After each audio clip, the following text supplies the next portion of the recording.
Hello, my name is Thomas Ellis, and this is my review for Surgeon Simulator Anniversary Edition for Gamer Attitude. When I was young, pondering where my career path laid, my mum, as mums do, suggested becoming a surgeon. I replied with a snort, I don't have the skills necessary at all to be a surgeon. My mum gave that disappointing look. But mum, if you're watching, I was right. Just look at me in action in Surgeon Simulator Anniversary Edition. Surgeon Simulator started life as a PC game, and as the title suggests, the game gives players a chance to be a surgeon, albeit in an operation fashion. Surgeon Simulator requires steady and precise controls akin to being a surgeon, but it's gory and silly at the same time, which makes for some hilarious watching. Unfortunately though, the controls are so difficult that the player doesn't have anywhere near as much fun as the spectators. Surgeon Simulator starts simple enough. There is a desk and a player-guided hand on the screen. This gives a player a chance to try out the controls. There are also prompts on the computer screen that shows the control scheme. The shoulder button controls the opening and closing of the singular hand, and L2 lowers the hand, whilst the left stick controls where it goes and the right turns the wrist. Swinging the hand around is entertaining, and everything on the desk can be knocked around. Straight away, you will realize just how sensitive the controls are. There is an option to use the motion sensing controls in the DualShock 4. You can even use the PlayStation camera if you own one. I'd advise against it though, because in my experience, the motion sensing just simply doesn't work. The controller doesn't seem to have the sensitivity to cope with the minute movements required for being a surgeon. The camera is also a complete non-starter. It didn't aid the sensitivity issue whatsoever. There was even a time when the hand veered to the left constantly, making the game unplayable. I wish there was a way to calibrate all these things, as I don't think that it's the hardware at fault. They work just fine on games like The Playroom. Practice does indeed make perfect though, and with some time invested, you get used to the sensitivity and jerkiness.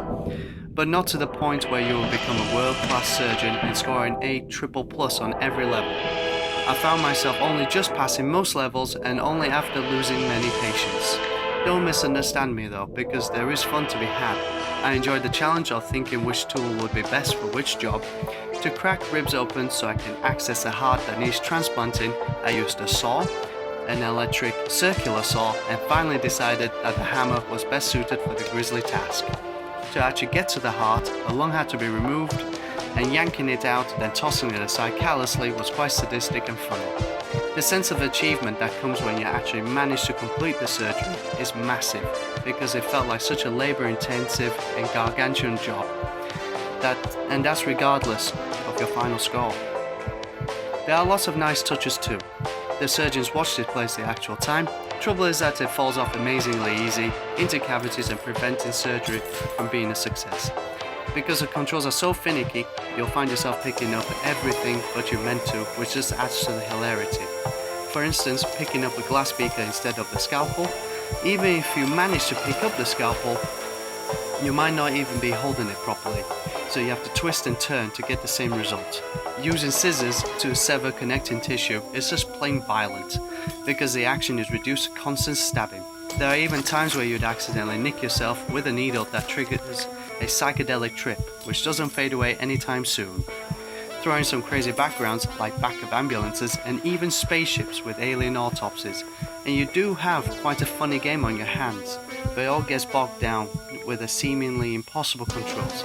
A few updates might solve these issues, but it's clear that as day that my beloved DualShock 4 is no match for a mouse. Surgeon Simulator Anniversary Edition's presentation matches its outlandish premise. The game has a slight cartoony presentation, and the stars of the show, the organs, look realistic. There is also copious amount of blood thrown in just for good measure. The music is excellent as well, with a slight ER feel. It would be harsh to say I didn't enjoy Surgeon Simulator Anniversary Edition. I watched my wife play it and I was laughing myself silly. But my wife, however, couldn't play the game for any length of time without rage quitting. So maybe that's how one would enjoy the game, by just watching it, unless you have the patience of a saint. I can't help but compare Surgeon Simulator to Octodad, Deadliest Catch. They both employ an unconventional control scheme, but Octodad was a lot more playable and forgiving. Surgeon Simulator Anniversary Edition can be a great game. but its crippling control issues holds it back. And with that, I give it 5.5 out of 10.